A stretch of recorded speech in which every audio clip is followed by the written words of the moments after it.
একসময় ছোট একটি গ্রাম ছিল, যা চারপাশে পাহাড় দ্বারা করা।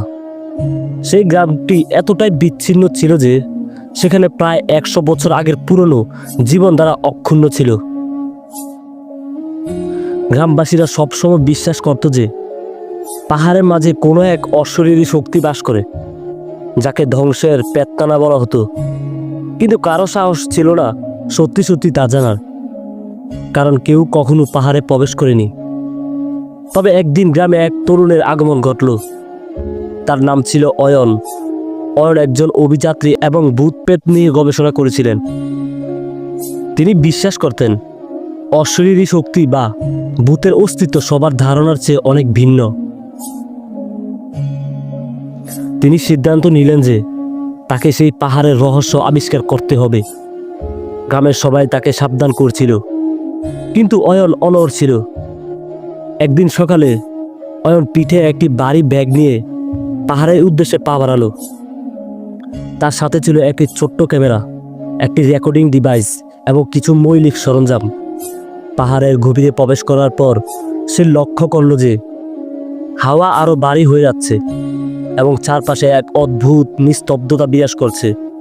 এমনকি প্রাণীও কোথাও দেখতে পাচ্ছিল না। কিন্তু অয়ন দৃঢ় ছিল। সে জানতো তার কাজ বড় এবং গুরুত্বপূর্ণ। এতটুকু এগোনোর পর অয়ন একটি পুরনো গ্রামবাসীর সৎকারের স্থান দেখতে পেল, একটি পুরনো শ্মশান। সেই শ্মশানে এক বিশাল মূর্তি স্থাপন ছিল, যা পাহাড়ের আকাশের দিকে মুখ করা। অয়ন তখন অনুভব করল এখানে কিছু অস্বাভাবিক রয়েছে। ঠিক তখনই সারা পাহাড়ে এক অদ্ভুত হিম শীতলতা ছড়িয়ে পড়ল এবং অয়ন শুনতে পেল এক বিকৃত হাসির শব্দ। সে ঘাড় ঘুরিয়ে দেখল সামনে একটা অন্ধকার ছায়া ভেসে উঠছে, ধীরে ধীরে তার দিকে এগিয়ে আসছে। সেই ছায়ার মাঝে ছিল দুটো লাল আলো, যেমন দুটি আগুনের চোখ। অয়ন বুঝতে পারল সে এক অশরীরী উপস্থিতির সম্মুখীন হয়েছে।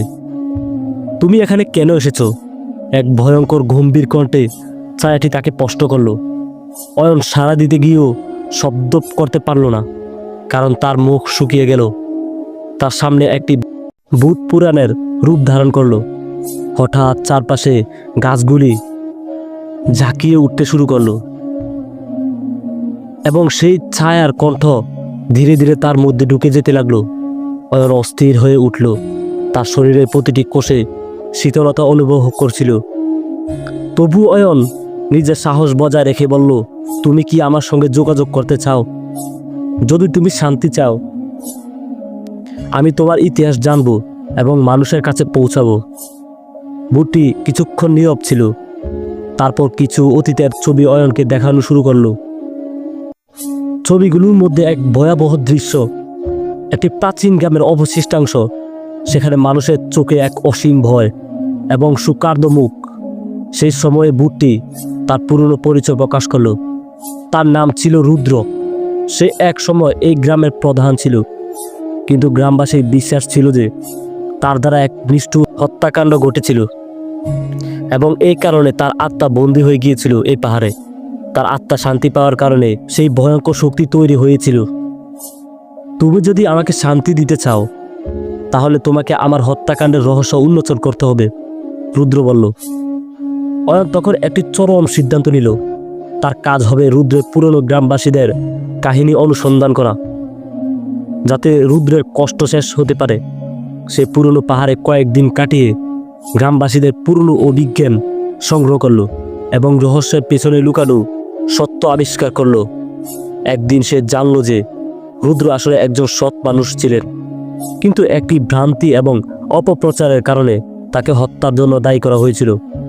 অয়ন এই সত্য প্রকাশ করতে সক্ষম হলে রুদ্রের আত্মা অবশেষে শান্তি পেল। সেই রাতে পাহাড়ের তীব্র অন্ধকার মিলিয়ে গেল এবং সেই পেতনাতার শক্তি নষ্ট হয়ে গেল। কিন্তু অয়ন জানত এভাবে কখনোই সবকিছু শেষ হয় না। গ্রামবাসীরা এখনো মাঝে মাঝে শুনতে পায় সেই অদ্ভুত হাসির শব্দ এবং তারা জানে পাহাড়ের অন্ধকারে কিছু রহস্য এখনো অধরা রয়েছে।